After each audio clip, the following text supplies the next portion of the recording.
लो जी भाई, इतनी मुश्किल से जाके तो इतने महीनों के बाद हमको वो फेवर पता चला था, लेकिन आज की रॉ में एक और फेवर आ गया है, लेकिन इस बार सेथ रॉलिंस की तरफ से। Okay, hello chatters. My name is Rohit and you're watching Wrestle Chatter.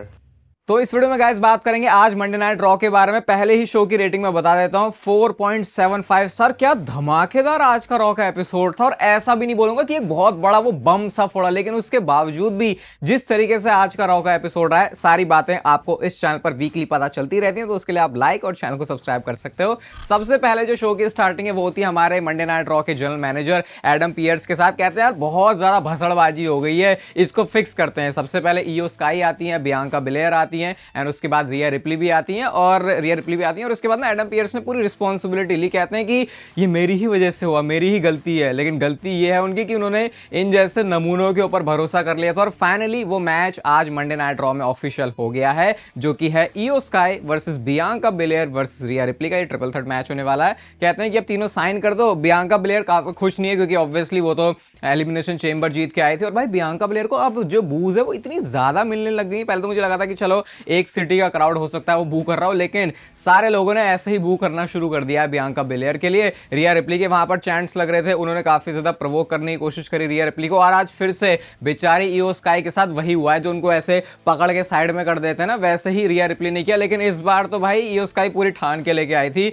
दोनों बियांका बिलेयर और रिया रिप्ली ऐसे खड़ी थी और पीछे से आके एक तगड़ी वाली ड्रॉप किक मारी रिया रिप्ली को, और जो जाके भिड़ के बियांका बिलेयर लगती हैं, तो उन्होंने तो अपनी स्टेटमेंट दे दी है। चैंपियन वो है, चैंपियनशिप उन्होंने उठाई, उसके साथ उन्होंने पोज किया और अपने मस्त माहौल के साथ जो ईओ स्काई है वो वहां से चली जाती है। इसका मतलब कि जो मैच है अब वो ऑफिशियल हो चुका है। फनी वैसे लगती है ईओ स्काई, सीरियस भी एंड फनी भी एट द सेम टाइम। इसके बाद शो पर हमको एक अनाउंसमेंट और पता चल चुकी है रेसलमेनिया के लिए। वो फेटल 4 वे मैच डब्ल्यूडब्ल्यूई ने इंटरकॉन्टिनेंटल चैंपियनशिप के लिए अनाउंस कर दिया, जो कि होगा Bron Breakker versus Penta versus Finn Balor versus Dominic Mysterio के बीच में। और पता है इसको जजमेंट डे कैसे हैंडल कर रही है, ऐसे कि चलो ठीक है, अब दो बंदे हैं जजमेंट डे के, तो हमारे जीतने के चांसेस थोड़े से और ज़्यादा हो चले जाएंगे। लेकिन हमको पता है इनके बीच में जो डिफरेंसेस हैं, अभी शायद खुल के ज़्यादा बातें हमको बता नहीं रहे। और इवन आज तो डोमिनिक मिस्टीरियो का मैच भी था पेंटा के साथ, तो उसकी बात कर रहे होते कि आज तेरे पास मतलब फिन बैलर ने पूरा चिढ़ा दिया था डोमिनिक को कि तू तो लूजर है, तेरे ऊपर तो कोई भरोसा नहीं करता। लेकिन ऐसा कहते हैं आज प्रूव कर दे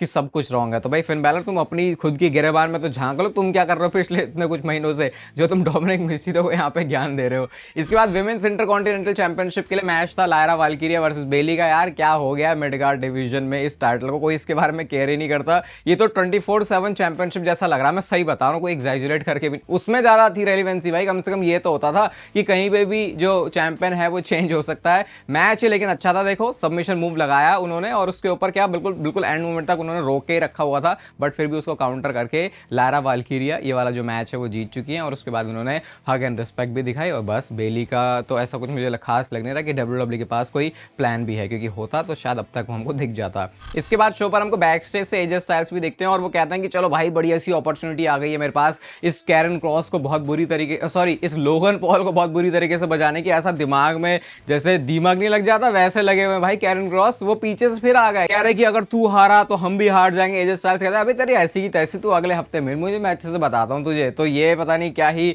सेटिंग करने की कोशिश कर रहे हैं। अगेन कैरन क्रॉस को तो मैं बोलते हैं कि वो इरिटेटिंग स्पैम कॉल जो में आते हैं, बस वैसा ही कुछ कैरेक्टर है इस समय कैरन क्रॉस का। एंड आई थिंक है तो बढ़िया वैसे, क्योंकि कुछ अगर कहीं लीड कर रहा है तो फिर मैं इन्वेस्टेड रहूंगा इसको देखने में। इसके बाद शो पर भाई क्या मस्त वाली चीज थी, और यहां से हमको रेसलमेनिया का मैच भी पता चल चुका है। एलडब्ल्यूओ वर्सेस अमेरिकन मेड और एल ग्रांडे अमेरिकानो, इनका जो 6 मैन टैग टीम मैच था। मेन कहानी तो वही थी कि जो हमारे एल ग्रांडे अमेरिकानो है उनको आइवी नायल ने मदद कर दी, कुछ मेटल की प्लेट्स ही उन्होंने डाल दी। उसके बाद उन्होंने उसी से हेडबट कर दिया रे मिस्टीरियो को, क्योंकि उन्होंने देख लिया था कि भैया ये तो बंदा कुछ चीटिंग कर रहा है। उसके बाद उन्होंने फ्लाइंग हेडबट मारा, मैच तो वो ऑब्वियसली जीत गए। और बैक स्टेज जाके रे मिस्टीरियो ने एडम पियर्स से बोला भाई ये बंदा तो मुझे ला के दे, अब इसको तो मुझे तोड़ना है। और अब रेसलमेनिया के लिए Rey Mysterio versus L Grande americano, ये सिंगल्स मैच डब्ल्यूडब्ल्यूई ने कार्ड के ऊपर डाल दिया है। और देखो ये मैच रेसलमेनिया के ऊपर डाला है, ऐसा नहीं है कि ये टीएलसी चल रहा है फिर फास्टलेन या फिर रोड ब्लॉक चल रहा है। यानी कि डब्ल्यूडब्ल्यूई ने पूरी मेहनत मशक्कत की स्टोरी के पीछे, और फिर उसके बाद ये रेसलमेनिया मैच बना रहे हैं।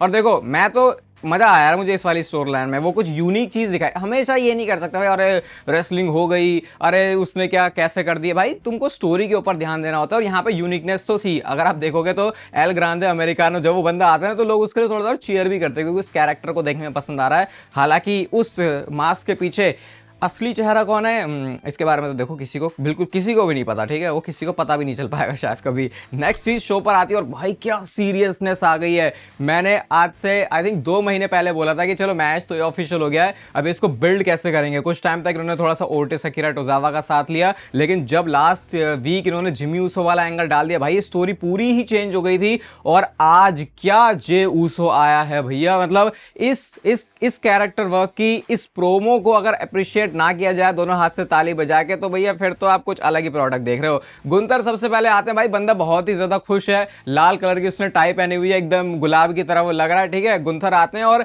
इतने में ही जे ऊसो का भी म्यूजिक प्ले हो गया।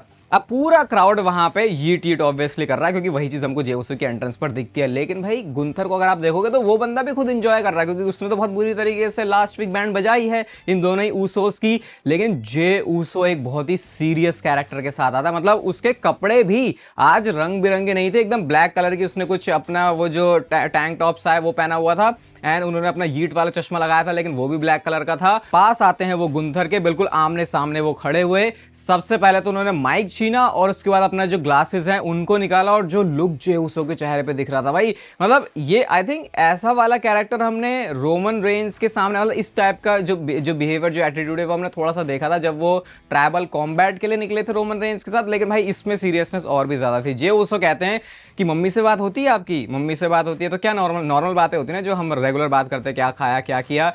पता है मेरे से उसने क्या पूछा, मेरी मम्मी ने, वो यही सीधा सवाल पूछ रहे होते हैं कि क्यों तूने अपने भाई जिमी ऊसो को नहीं बचाया। और मैंने बताया कि मैं गुंथर से डरा हुआ था। मतलब आज जे ऊसो ने ओपनली इस बात को एडमिट कर लिया है। जे ऊसो की अगर आप शक्ल देखोगे ऐसा लगेगा कि या तो बंदा अंदर से रो रहा है या फिर अब कुछ ही पलों में इसकी आंखों में आपको आंसू दिख जाएंगे। वो कहते हैं कि मैं कभी भी इतना ज्यादा हेल्पलेस मैंने फील नहीं किया, डिसरिस्पेक्टेड फील नहीं किया, ना ही इतना ज्यादा मुझे गुस्सा आया। और गुंथर अब ये बात जान ले, अब मैं तेरे से और नहीं डरने वाला। और ये जो बात है, ये देखो मैं तो आपको शब्द बता रहा हूं, लेकिन जो डिलीवरी थी जे ऊसो की, यूजुअली वो ऐसे प्रोमोस कट करते हैं कि जैसे कि वो कोई रैप कर रहे हो। हाँ वो इफेक्ट तो वो एलिमेंट तो हमेशा जे ऊसो के प्रोमो में रहेगा, जो कि उनको यूनिक भी बनाता है। लेकिन इस बार जो उन्होंने वो परफेक्ट ब्लेंड दिखाया था, कहते हैं रेसलमेनिया से पहले अपनी फैमिली को सबको हक कर लेना, और रेसलमेनिया से पहले मैं एक प्रेयर करूंगा जो कि दोनों के लिए होगी। I will ask the lord to forgive me for the man I am about to become. यानी कुछ तो खतरनाक जे ऊसो ऐसा करेंगे गुंथर के साथ। उससे पहले अपने कैरेक्टर में वो बदलाव लेके आने वाले हैं कि उनकी बैंड बजा देंगे रेसलमेनिया के अंदर। फिर जे ऊसो कहते हैं कि मैं बहुत बुरी तरीके से तुझे तोड़ने वाला हूं, जिमी ऊसो का बदला लूंगा, फैमिली का बदला लूंगा, और ये वर्ल्ड चैंपियनशिप मेरी होने वाली है।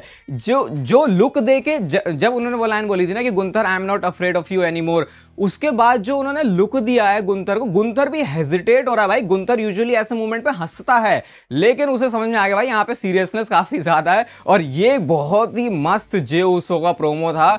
चलो मानते हैं मैच बहुत ज्यादा ऐसे इसे मार की मैच नहीं बोलेंगे, या बहुत ज्यादा ऐसे नहीं बोलेंगे यार बहुत स्टार पावर इसमें तगड़ी हो गई है, लेकिन उन्होंने स्टोरी के हिसाब से तो देखो इसको बिल्कुल ही खतरनाक बना दिया है। आज के सेगमेंट के बाद आपके एक्सपर्ट ओपिनियन मैं डेफिनेटली कमेंट सेक्शन में सुनना चाहूंगा, क्योंकि मेरे को तो इस वाले सेगमेंट ने जो है बहुत ही ज्यादा इंप्रेस किया। इसके बाद शो पर मैच आता new day versus war readers के बीच में, चैंपियनशिप के लिए था। भारी भरकम मैचेस की फीलिंग हमेशा ही वॉर रेडर्स के मैचेस में आती है, और वो यहाँ पे आपको दिख जाएगी। अब ये न्यू डे के बंदे स्टील चेयर लेके आ जाते हैं गलती से, फिर ये वॉर रेडर्स के बंदों ने उसको यूज कर लिया तो डिस्क्वालिफिकेशन में मैच एंड हो जाता है। और एरिक के बारे में आपको पता होगा, उन्होंने अपने नेक की इंजरी से सफर किया था, तो उसी को वो थोड़ा सा नहीं काफी ज्यादा टारगेट कर रहे हैं। और उसके बाद सिक्योरिटी वाले जो लोग हैं वो बचाने के लिए आ जाते हैं। मुझे लग रहा है न्यू डे को थोड़ा लोग अपने ऐसे पीछे, मतलब ऐसे थोड़ा अब याद नहीं कर रहे उनको कि उन्होंने क्या कांड किया, तो थोड़ा सा उनको और रेलिवेंट बनाना पड़ेगा ऐसी चीजें करके, जैसा हमने आज मंडे नाइट रॉ में देखा था। इसके बाद शो पर मैच आता है पेंटा वर्सेस डोमिनिक के बीच में। डिसेंट वाला ये मैच है, ठीक है, दोनों की रेसलिंग स्टाइल आपको पता है। 619 उन्होंने लगा दिया था स्प्लैश के लिए, वो जा रहे होते लेकिन वो काउंटर हो जाता है। एंड में पेंटा ड्राइवर के साथ पेंटा वाला मैच जीत चुके हैं। और इसके बाद भाई क्या कांड होता है यहाँ पे।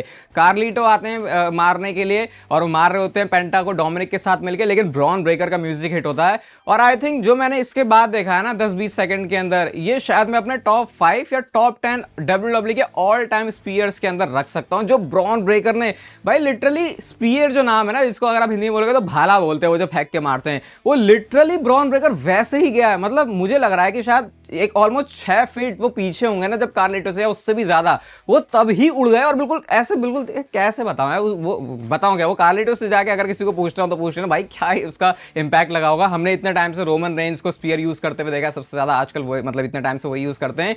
ये ब्रॉन ब्रेकर के स्पीयर ना रोमन रेंज के स्पीयर को बच्चा दिखा रहे हैं। और ऐसा नहीं कि रोमन रेंज का स्पीयर कोई बेकार है, लेकिन वो ब्रॉन ब्रेकर मार ही ऐसा रहा है भाई कि जैसे कि उसको सामने वाले की जान लेनी हो। इसके बाद रिंग में जाके उन्होंने डोमिनिक मिस्टीरियो को स्पीयर लगाया, पेंटा को उन्होंने स्पीयर लगाया, लेकिन पीछे से आके फिन बैलर ने अटैक कर दिया। और बड़ा मस्त बंदा जो है चैंपियनशिप के साथ ऐसे पोस्ट कर रहा है। उन्होंने छोटा सा लुक भी दिया था डोमिनिक को कि भाई देख ले, अब दोनों बंदे हम सेम ही चैंपियनशिप मैच के अंदर हैं। लेकिन उसके बाद फिर ब्रॉन ब्रेकर उनको मारने के लिए जाते हैं तो पेंटा सॉरी जो फिन बैलर है वहां से दुम दबा के भाग लेते हैं। ऑब्वियसली उन्होंने अपने कैरेक्टर को वो प्ले कर रहे थे, तो ब्रॉन ब्रेकर को तोड़ते फोड़ते हुए भी दिखाया, थोड़ा सा फूटते हुए भी दिखाया, लेकिन बंदा फिर से खड़ा हो गया है। तो इंटरेस्टिंग होगा भाई वैसे इंटरकॉन्टिनेंटल चैंपियनशिप का जो मैच है, इसका रिजल्ट क्या होने वाला है एट रेसलमेनिया। अब आता है गाइस शो का मेन इवेंट, और यहाँ पे डब्ल्यूडब्ल्यूई इसको पूरे शो पर ही हाइप कर रही थी कि पॉल हेमन बहुत सारी चीजों को एड्रेस करने वाले हैं, और एड्रेस उनको करना भी था। जो केओटिक सीन हमने स्मैकडाउन के एंड में देखा था, उसके बाद सबसे पहले तो पॉल हेमन कहते हैं भाई मैं कुछ चीजें क्लियर कर देना चाहता हूं कि ताकि हम इन सारी चीजों को पीछे छोड़ के आगे बढ़ जाएं। आइटम नंबर 1 है उनका, I will always be loyal to my tribal chief Roman Reigns, यानी एक चीज उन्होंने क्लियर कर दी। दूसरी चीज आइटम नंबर 2, और जब भी आइटम नंबर 2 उन्होंने बोला ना, आइटम नंबर 1 जो बात उन्होंने बोली, मेरा उसके ऊपर से पूरा भरोसा उठ गया। वो सेम बात सीएम पंक के लिए भी बोलते हैं, I will always be loyal to my best friend CM Punk. तो भाई दोनों बंदों के साथ आप अपनी ऐसे कैसी लॉयल्टी दिखा सकते हो। वो एक्सप्लेन करते हैं कि जस्ट बिकॉज मैं दोनों बंदे के साथ लॉयल हूं, इसका मतलब ये नहीं कि मैं कांड कर दूंगा। तो ये चीज अब सबको क्लियर हो गई होगी, लेकिन क्लियर किसी को भी नहीं हुई थी। और सबसे ज्यादा इस बात से प्रॉब्लम है सेथ रॉलिंस को, उन्हीं का थीम सॉन्ग हिट हो जाता है। सेथ रॉलिंस अपनी शाही, अपनी नाचते गाते हुए जो एंट्रेंस है उसको करते हैं, और इस टाइम पे जरा आपने पॉल हेमन का रिएक्शन देखना है। इतनी सारी बातें Seth Rollins I am visionary revolutionary सब बोल रहे, पॉल हेमन कह रहा अबे यार कहां से बंदा बीच में आ गया, ये सब निकालो, अपनी जो बात वो है वो बोल के निकल जाए, मुझे जो बोलना है मैं वो बोल पाऊं। लेकिन इसके बाद कुछ ऐसा बोलने का मौका मिला नहीं है पॉल हेमन को। सेथ रॉलिंस आते हैं और सेथ रॉलिंस कहते हैं tonight is about Paul Heyman. Paul तू आके लॉयल्टी की बात करता है, तो अब मैं क्वेश्चन पूछना चाहता हूं तेरे से, तू किसकी साइड है? तू बेस्ट फ्रेंड बनेगा सीएम पंक के साथ रह के, या तू वाइजमैन बनेगा रोमन रेंस के साथ लेके? तो फिर से वही वाला सवाल डालते हैं और कहते हैं कि तू तो कन्विंस करने की कोशिश कर रहा है कि तू दोनों बंदों की साइड है, बट सेथ रॉलिंस कहते हैं यू आर नीदर, यानी कि ना इधर की साइड ना उधर की साइड। तो ये थोड़ा थोड़ा हमारे दिमाग में डालने की कोशिश कर रहे हैं, या फिर पॉल हेमन के दिमाग के साथ खेलने की कोशिश करते हैं। इसके बाद सेथ रॉलिंस कहते हैं कि भाई रोमन रेंस को तो तेरे बारे में घंटा भी फर्क नहीं पड़ता, वो बस तेरे से अपने जूते साफ करवा लेगा, अपनी फैसिलिटी देख लेगा, जेट वेट वगैरह जब उसको बुक करना होता है तब वो तेरे याद करता है, वैसे उसको तेरे से फर्क भी नहीं पड़ता, ना वो तेरे रिस्पेक्ट करता है। रेसलमेनिया में बताना जरा लास्ट ईयर क्या हुआ था, जब वो हारा था एकदम से वो गायब हो गया। क्या उसने तेरे बारे में सोचा? कहां है वो पॉल हेमन, मेरा वाइजमैन कहां है? तो ये सोलो सिकोवा के साथ वो चिपका के चला गया। और उसके बाद क्या हुआ था, हम सारे लोगों ने वेट किया कि भाई रोमन रेंस आजा पॉल हेमन को बचाने के लिए। क्या रोमन रेंस बचाने के लिए आया? और उस समय लिटरली पॉल हेमन ने नो ऐसे ऐसे करके किया था। तो यूजुअली ऐसे करते नहीं है, लेकिन पॉल हेमन को एक्नॉलेज है ये बात कि रोमन रेंस मुझे बचाने के लिए नहीं आता, और शायद हो सकता है कहीं वो दिल में उनको चुप भी रही हो। इसके बाद वो बोलते, इसके बाद आई थिंक उन्होंने उनके बच्चों का नाम लिया था कि सारे तेरे बच्चों ने, जेकब उन्हें ना, पता नहीं, मुझे नहीं पता वो बच्चे हैं उनके क्या हैं। कहते हैं कि सबने तेरे को पिटते हुए देखा, और पता है और किसने देखा?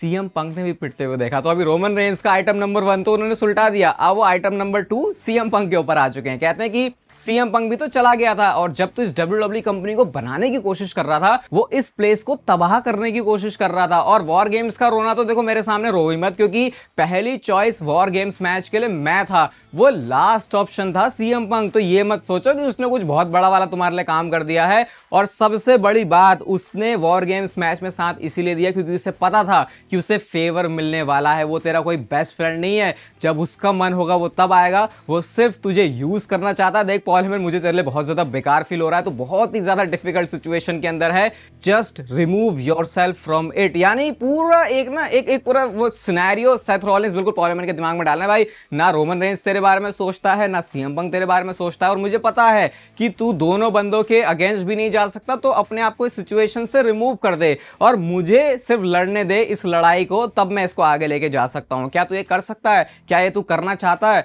अच्छा तू धोखा तो दे के नहीं निकल सकता ना। तो पॉल मैं तेरे लिए बोल रहा हूं, मैं ये काम तेरे लिए कर सकता हूं। तो जैसे ही सेथ रॉलिंस ने बोला ना, क्लियर समझ में आ गया था कि ये सेथ रॉलिंस बोल रहा है पॉल हेमन, अब मैं तुझे तोड़ूंगा ताकि तेरे को ऐसे इस वाली भसड़ में पड़ने की जरूरत ही ना पड़े, तो निकल जाए यहां से। और भाई इसके बाद इस वाली पूरी ये रोमन रेंज, सेथ रॉलिंस और सीएम पंक और उसमें पॉल हेमन, इस कहानी ने कुछ अलग ही ट्विस्ट ले लिया है। यहां से सेथ रॉलिंस अब ना छेड़ रहे हैं पॉल हेमन को, चल तेरी कीमत कितनी है, मतलब वो ऐसे देख रहे होते हैं कि किस पॉइंट तक ये जो सीएम पंक है, जो तेरा बेस्ट फ्रेंड है, वो तुझे बचाने आ सकता है। पहले ऐसे धक्का दिया, उसके बाद ऐसे थप्पड़ मारा, फिर ऐसे लगा कि भाई ये तो मार ही देगा, लेकिन पॉल हेमन भी भाई ऐसा वर्जन हमको पॉल हेमन का दिखता नहीं है। उन्होंने वहां पे काउंटर किया और कहते हैं भाई अब दूसरी बार मुझे हाथ मत लगा दियो तू। और ये सेथ रॉलिंस सुन के भाई वो तो भनक गए, कोने में वो लेके जाते हैं, बस सूतम साथी को करने ही वाले थे पॉल हेमन के साथ, लेकिन तभी best in the world CM Punk का जो म्यूजिक है वो हिट हो जाता है। वो आते हैं बचाने के लिए पॉल हेमन को, इन दोनों के बीच में मारा मारी होती है। सीएम पंक स्टील स्टेप्स के ऊपर सेथ रॉलिंस को स्टॉर्म करना चाहते हैं, लेकिन वहां से वो हट गए और उल्टा सेथ रॉलिंस ने ही सीएम पंक को स्टॉर्म कर दिया। और भाई इसके बाद क्या कहानी होती है, पॉल हेमन सीएम पंक को ऐसे दुलार रहे हैं पकड़ के कि भाई तुझे लग गई है, ऐसा जैसे जैसे पॉल हेमन करते हैं रोमन रेंज के साथ, वैसे ही वो सीएम पंक के साथ कर रहे थे। इतने में कोने में जाके मेजर कर रहे हैं बिल्कुल अच्छी तरीके से कि जैसे कि टारगेट लॉक हो चुका है उनका, और अब वो पॉल हेमन को स्टॉर्म करना चाहते हैं। वो आते हैं आगे भागते हुए, लेकिन उन्होंने स्टॉर्म नहीं किया, जस्ट उन्होंने पॉल हेमन के साइड में ऐसे मैट के ऊपर ही अपना जो पैर है उसको पटक दिया। और ये देख के पॉल हेमन की तो भाई फट के बिल्कुल चौराहा हो गई थी उस टाइम पे कि जस्ट उन्होंने अपने आंखों के सामने पता नहीं अपनी मौत देख ली हो। एंड देन जब स्टॉम्प उन्होंने नहीं हिट किया तो सेथ रॉलिंस कहते हैं पॉल हेमन को, now you owe me a favour. ओ भाई साहब, मतलब अभी इतने टाइम से तो ये पॉल हेमन की जो फेवर वाली कहानी है वो सीएम पंक की तरफ झूली हुई थी, अब इसमें सेथ रॉलिंस भी आ चुके हैं। और जो हमने वो रूमर भी सुना, मैंने बोला था ना ट्रिपल एच ट्विटर देख सकता है, इसने शायद जो है ट्विटर देख लिया है, और अब इन्होंने इसमें नया एंगल डाल दिया कि शायद सेथ रॉलिंस और पॉल हेमन की जो जोड़ी है वो भी बन सकती है। उस पॉसिबिलिटी को इन्होंने ओपन करके रखा। भाई यार ये स्टोरी तो कुछ नेक्स्ट लेवल पे जा रही है, मैंने तो उसको देखो भाई बहुत एंजॉय किया। बाकी स्क्रीन पर ना आपको क्रिकेट चैनल की कल वाले मैच की वीडियो दिख रही होगी, आरसीबी वर्सेस एमआई, तो उसको क्लिक करके भी देख सकते हो। ठीक है, यहाँ पे रेसलिंग की बातें और वहां क्रिकेट की बातें। इस वीडियो को भी आपने देखो यार, मजा आया ना वीडियो को देखने में, तो इसको लाइक कर देना, बताना आपको आगे क्या लगता है कि जो कहानी है वो कैसे जा सकती है, और पता नहीं रोमन रेंज भी इस पर कैसे रिएक्ट करने वाले हैं। ये वीडियो आपको अच्छी लगी तो इसे लाइक कर देना, चैनल को सब्सक्राइब कर दो ऐसे और WWE से रिलेटेड मस्त कंटेंट के लिए। बाकी तब तक फिर लेते रहो जिंदगी के मजे।